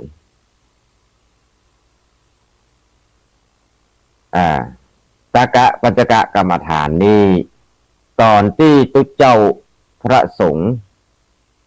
จะบวชเป็นเณรปัจจุบันนี้ก็อุปชาจะสอนเหมือนกันโดยอนุโลมแล้วก็ปฏิโลมกลับไปกลับมาเกสาโลมานะขาทันตาแล้วก็ตะโจอย่างนี้เป็นต้นเกสาคือผมทั้งหลายโลมาคือขนทั้งหลายนักขาคือเล็บหน้าทั้งหลายตะโจคือหนังห้าอย่างนี้นะมันเป็นสองสกปรกเพื่อพิจารณาหรอกเป็นกรรมฐานผมนี่เนี่ยคนว่าถ้ามาจะมาลองบาจะมาจะหัวหรอลองคือมีกางเกงเฮียเบอร์ผมวันกับเบอร์เนี่ยเหม็นนะโลมาขนก็เหมือนกันมาทำความสะอาดบูดเน่าเหม็นเกิดกลิ่นเหม็นเล็บก็เหมือนกันต้องบัดตัดแม่อย่างก็ได้ที่รังเกียจหนังเนื้อหนังนี่กันต้องมาแอบน้ำต้องมาทำความสะอาดเนี่ยคุณว่าตกะปัญจกะกรรมฐานเนี่ยคุณว่ามีหนังเป็นที่สุดนะแล้วก็บวชละอ่อนนะบวชเนนกันนะมหาปันทกนี่บวชเนนคือเป็นบรรพชาเป็นสมณเณรแล้วหลังจาก บวชเป็นสามเณรแล้วท่านก็เล่าเรียนศึกษาพระพุทธพจน์ได้เป็นจำนวนมากโอ้เล่าเรียนคำสอนขององค์สมเด็จพระสัมมาสัมพุทธเจ้าจากครูบาอาจารย์จนได้อายุครบ20 ปีก็ได้อุปสมบทเป็นภิกษุกระทำโยโสมนสิการเป็นว่าโยโสมนสิการแปลว่าเอาใจใส่เพียรพยายามคิดพิจารณาน้อมเข้ามาในตัวเก่านี่นะโยนิโสมนสิการในใจน้อมเข้ามาใส่ตนใส่ตัวใส่ใจใส่ใจเพียรพยายามในสมถะและวิปัสสนาจนได้อรูปฌานจนได้อรูปฌาน 4ออกจากองค์ฌานแล้วก็พิจารณาด้วยวิปัสสนาอรูปฌานนี่เป็นสมถะ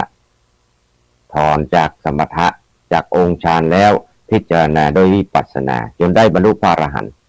เป็นพระอรหันต์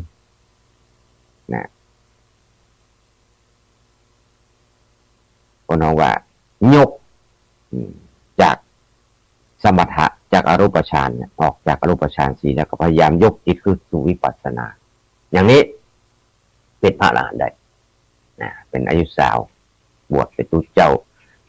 ชื่อว่ามหาปันทกะหรือว่ามหาปันโทกเถระก็ได้นะเป็นพระเถระนั่นเองเป็นพระอรหันต์นี่คนทั้งว่าคือเป็นพระเถระแล้วเป็นผู้ที่ได้รับต้องยอมรับความนับถือละพระเถระนี่มันเกี่ยวกับพรรษานะจะเป็นพระเถระได้ก็ต้องมีธรรมมีคุณธรรมสามารถเป็นพระเถระได้ห้องเป็นพระเถระได้เหมือนกันจะนุ่มจะแก่ไปดีกว่าแต่ที่อายุนักๆนะคนท้องมันแก่ด้วยอายุนะอันนี้ก็ปฏิบัตินะปฏิบัติไปไม่ได้ว่าโจมตีพระพุทธเจ้าแก่เขาใจนะหรือว่าเป็นพระเถระเหมือนกันเถระโดย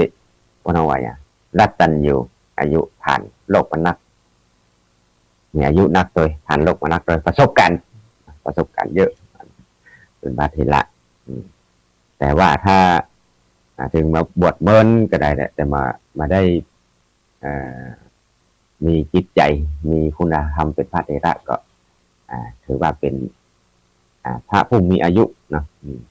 หลังจากจะบรรลุธรรมแล้วก็ท่านก็มีความสุขอยู่ในฌานท่านก็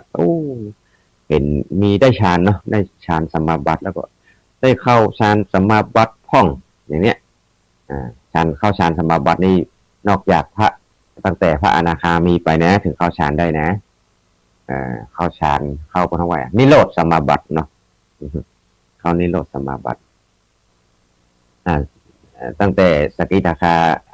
โสดาที่สามารถเข้านิโรธได้แต่เข้าฌานธรรมดาเข้าฌานสมาบัตินั่งสมาธิภาวนานี่ได้อยู่เนาะแต่นิโรธแต่อันนี้ก็เลยเกิดความสุขมันเกิดจากผลของสมาบัติสุขในฌานเนี่ยสุขในมรรคสุขในนิพพานเนี่ยเป็นสุขอย่างยิ่งนิพพานังปรมังสุขขังนิพพานนี่ไม่ใช่ว่าตายนะนิพพานนี่ไม่ใช่ว่าตายนิพพานที่มีขันธ์เหลือเนี่ยปัญจขันธ์เหลือเนี่ยเป็นสุขในนิพพานคือสุขจากการดับกิเลสเมื่อดับกิเลสได้จะเกิดสุขนิพพานังปรมังสุขขังเนี่ยถ้าดับไม่มีขันธ์เหลือในบนห้องนั่นก็นิพพานเหมือนกันดับด้วยไม่มีขันธ์เหลือคือตายไปตัวนะมรณภาพไปตัวนะมันมีขันธ์เหลือละแต่ว่านิพพานตัวนี้คือนิพพานที่มีปัญจขันธ์เหลืออยู่ยังมีขันธ์5อยู่แต่ได้นิพพานเป็นความดับในดับกิเลสได้ก็เลยเข้าฌานสมาบัติอย่างนี้เป็นต้นก็สุขในฌานสุขในมรรคสุขในนิพพานการมีความสุขจากความหลุดพ้นนี้ก็ทำให้ท่านเกิดเติงหาจุลบรรทกผู้เป็นน้องนะ ผู้เป็นน้องเบาตกเก่าก็คิดว่าเขาอาจจะให้ความสุขอย่างนี้แก่จุลบรรทกได้ก็ให้นึกถึงน้องตกเก่านึกถึงน้องตกเก่าว่าตกเก่าได้ความสุขจากอันเกิดจากนิพพานเนี่ยสุขในฌานเนี่ยก็อยากจะให้น้องตกเก่าได้สุขอย่างนี้พ่องก็เลยเกิดเติงหาน้องตกเก่าก็เลยไปหาโยมตาเลยนะแจ้งว่าถ้าโยมตาอนุญาตอาตมาก็จะเอาจุลบรรทกไปบวชเด้อจะเอาน้องไปบวชตัววันเศรษฐีก็อนุญาตก็เลยเอาน้องไปบวชเป็นสามเณรอยู่ในสำนักของตัวเก่านะบวชน้องบวชเนรให้น้องตัวเก่า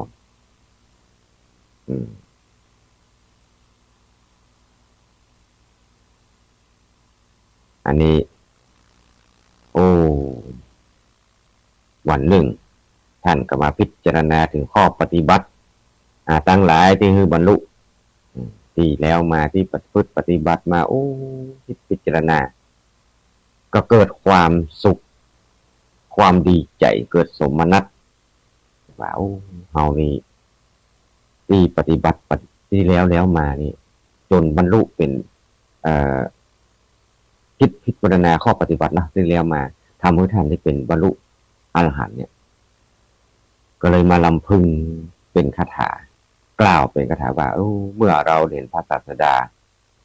ผู้มามีภัยเป็นครั้งแรกเมื่อนั้นความสลดใจได้เกิดขึ้นนะก็ได้เห็นพระศาสดาเป็นอุดมบุรุษผู้ใดนอบน้อมพระศาสดาผู้ทรงสิริที่พระบาทด้วยมือทั้งสองผู้นั้นพึงกระทำผู้นั้นพึงทำพระศาสดาให้ทรงยินดีแล้วก็โปรดปรานครั้งนั้นเราได้ละทิ้งบุตรภรรยาความจริงท่านก็ไม่ใช่มีเนาะคือบ่มีบุตรบ่มีภรรยามันมีบุตรแต่ว่าถ้าเฮามาบวชนี่คงจะมีมันนะเพราะทิ้งบุตรก็บอกเราทิ้งบุตรทิ้งภรรยาแต่ความจริงท่านไม่มีนะแต่หมายความว่าถ้าเราอยู่เราต้องมีบุตรมีภรรยาแน่ๆแต่เขาทิ้งไปเอามาเอาเมียมาเอาลูกนะเนาะขาดไม่ฮะเนี่ยเมื่อเราทิ้งแล้วเนี่ยการบวชนี่คงจะบังเกิดขึ้นละถ้ามาบวชเนี่ยเอามาทิ้งมานี่แน่คงไม่ได้บวชแล้วเรามาตัดไม้เนี่ยมาครับตัดต้นมันก่อนที่ผลมันจะออกนี่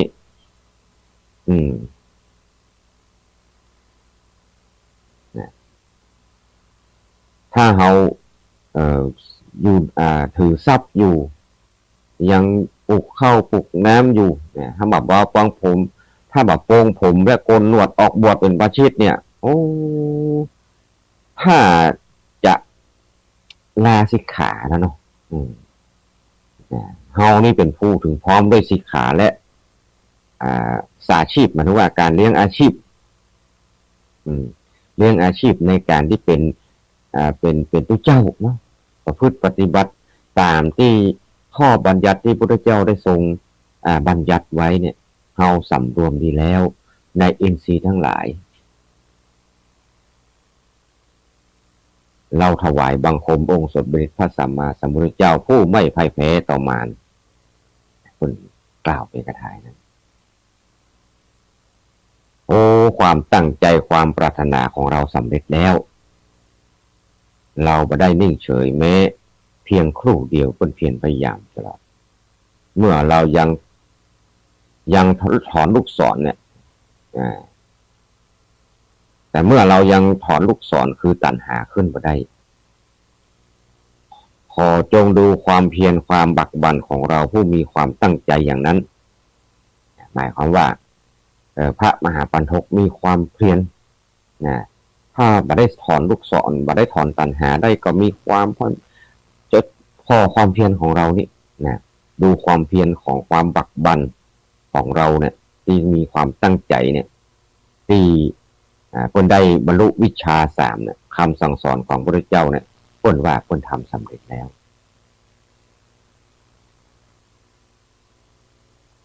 อันนี้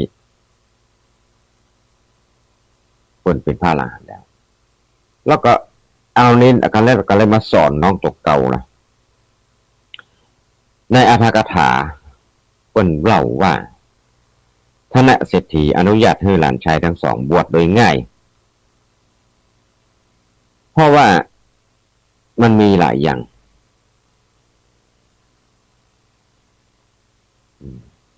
นับถือพระพุทธศาสนานะนับถือพระพุทธเจ้าแล้วนะก็ยังอายอยู่คุณตานี่นะอนุญาตให้ลูกให้หลานทั้งสองไปบวชเพราะว่ามันจะมีคนมาถามคนว่านะมาถามว่าหลานนี่มันเกิดจากไผจากลูกคนไหนของท่านเป็นบุตรเป็นลูกของบุตรหรือว่าเป็นลูกของธิดาคนไหนของท่านคันว่าจะตอบว่าเป็นลูกสาว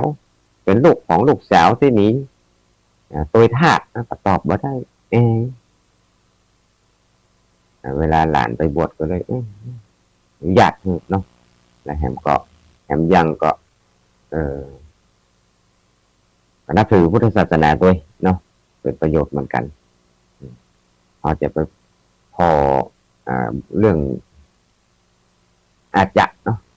อันนี้เป็นความเห็นเก่าประการแรกอาจจะเพราะอายประการที่สองอันได้เป็นความเลื่อมใสยินดีโดยที่ว่าหลานได้บวชดีกว่าเนาะก็พระมหาปันถกสอนศีล10เพื่อแก่สามเณรจุลปันถกนะสอนศีลสอนธรรมสอนธรรมะแล้วก็เรียนคาถา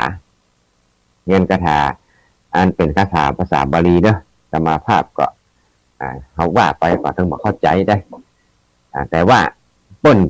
แปลว่าเอาแปลว่าดอกบัวโกมุตว่ามีกลิ่นหอม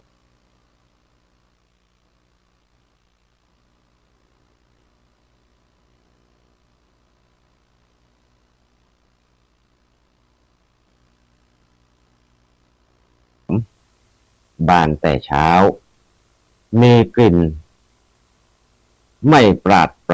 ฉันใดมีกลิ่นหอมดอกบัวนี่มีกลิ่นหอมนะบานตั้งแต่มะเจ้าเพิ่งกับบานมามีกลิ่น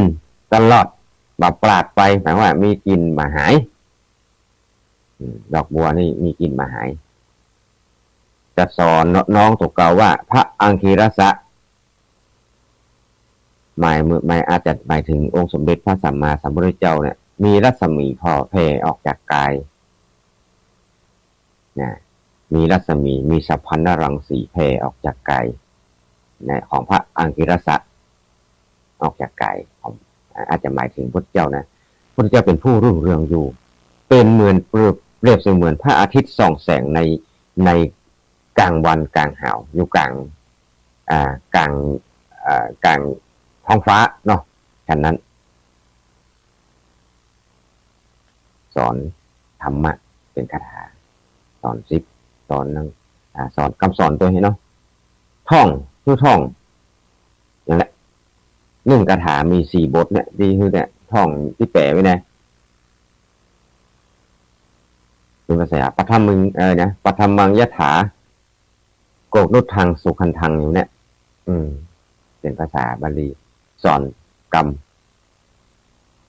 โอ้ห้วยมาจุลปันถกท่องคาถา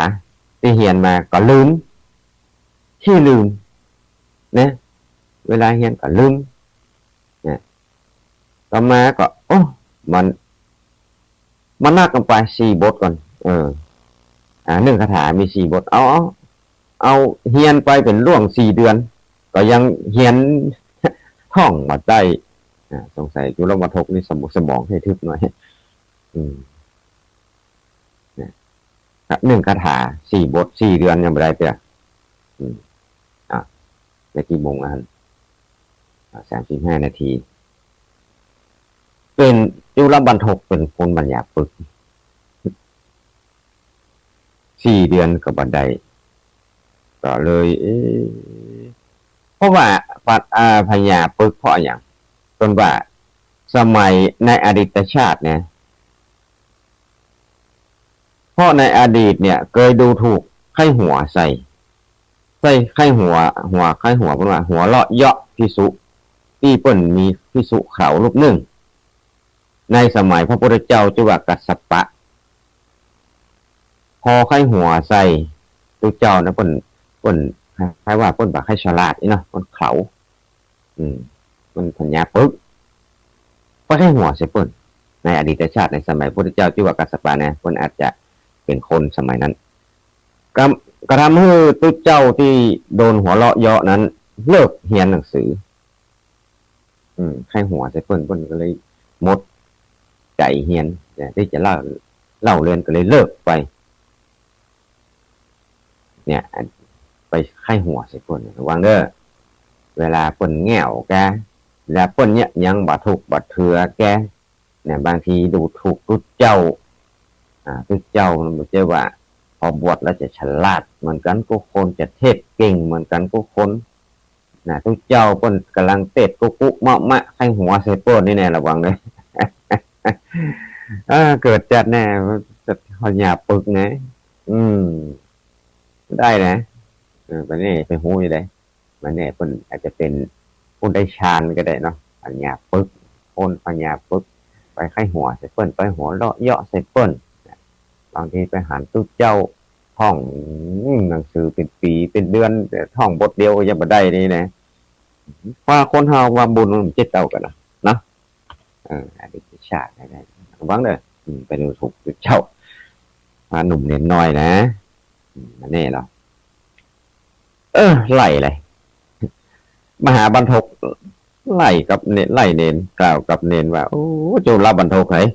เธอนี่เป็นคนอาภัพแต่เนอะในศาสนานี่นะ4 เดือนแล้วนะคาถาบทเดียวก็มาอาจจะเรียนได้แล้วเธอยังจะต้องมีจิตแห่งที่จะเป็นผู้เจ้าจะเป็นบรรพชิตที่สุดได้จะได้จะเป็นทำกิจของผู้เจ้าเป็นกิจของสงฆ์กิจของบรรพชิตหมายความว่าต้องไปศึกษาหล่อเรียนต้องไปสมาธิภาวนาทำกิเลสให้มันหายให้มันหมดไปเนี่ยเธอจะทำที่สุดได้เธอจะไปถึงบัดเนี่ยนะไปไล่น้องตัวเก่าไปเถอะไอ้เหี้ยไปอยู่ที่อื่นปะสามเณรจุลบรรทกถูกพระเถระอ้ายตัวเก่าขับไล่ให้นั่งเดินไปร้องให้อยู่ใต้วิหารบนอยู่ใต้วัด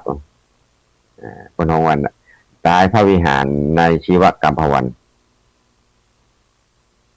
โอ้ยตอนนี้โอ้ยอย่าได้จะซีกแล้วเด้อ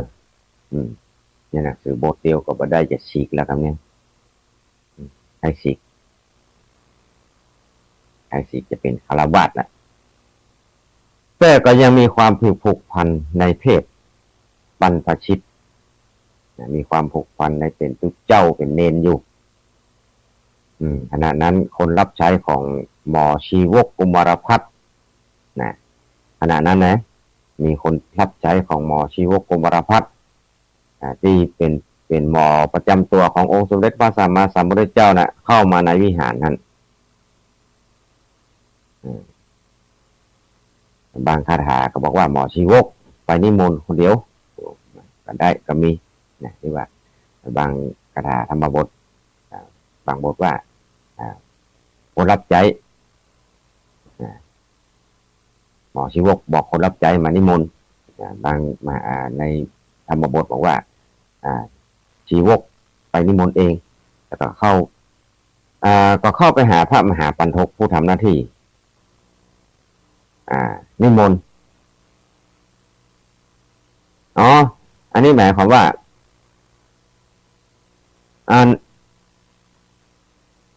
พ้นไปนิมนต์มหาปันทกชีวกหมอชีวกเนี่ยกุมารพัฒน์เนี่ยไปนิมนต์พระมหาปันทกไปทำการรับนิมนต์แจกอาหารแก่ภิกษุสงฆ์พอนิมนต์ตู้เจ้าภิกษุสงฆ์500 รูป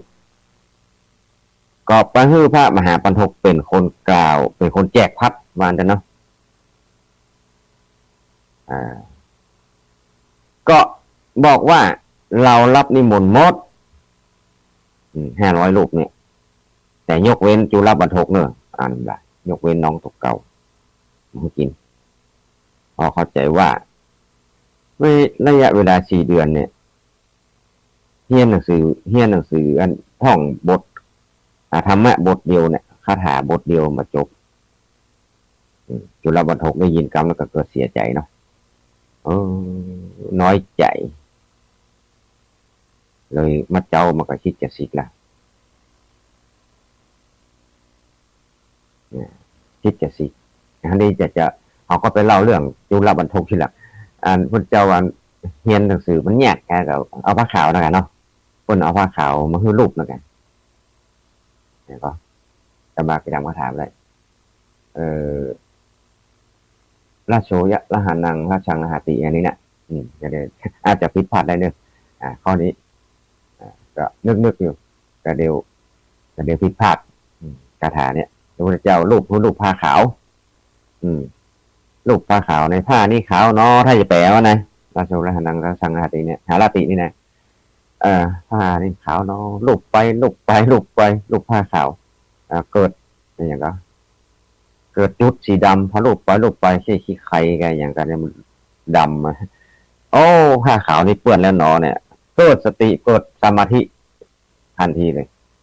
ดูผ้าขาวเนี่ยจุลบรรทกทำเล็กนั้นละหันได้นะเป็นประมาทมาได้ยันคาถาบทเดียวอันที่คาถา1 บท1 คาถามี4 บทมาได้แค่เป็นรูปผ้าขาวนะก็ได้เป็นพระอรหันต์ได้เหมือนกันพระพุทธเจ้าได้ทรงประทานโปรดนะอันนี้เป็นแค่นี้ก่อนก็เล่าทีหลังเลยเวลาจะ42 นาทีถึง18 นาทีเนาะวันนี้ไม่ได้พักเบรกเลยไม่ได้พักเบรกเลย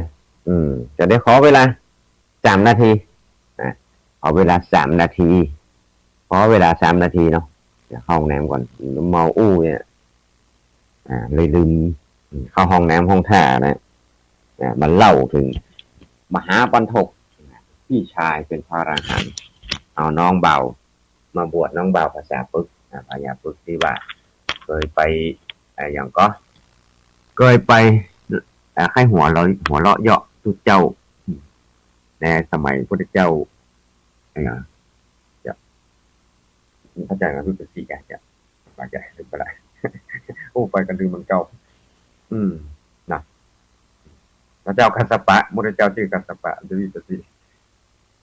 ไปกันลืมต่างหลัง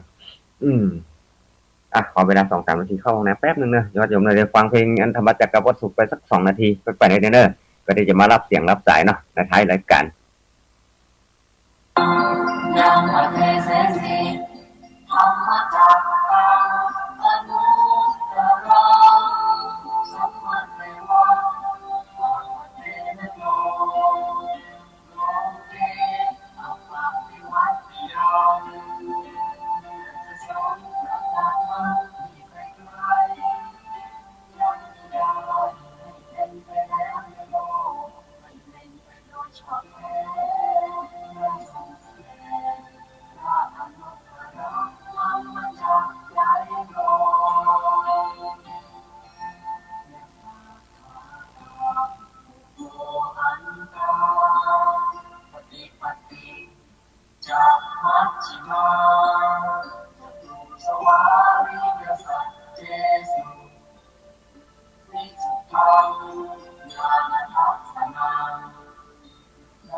นับพวันนาสูเป็นสุดประกาศพระเจ้า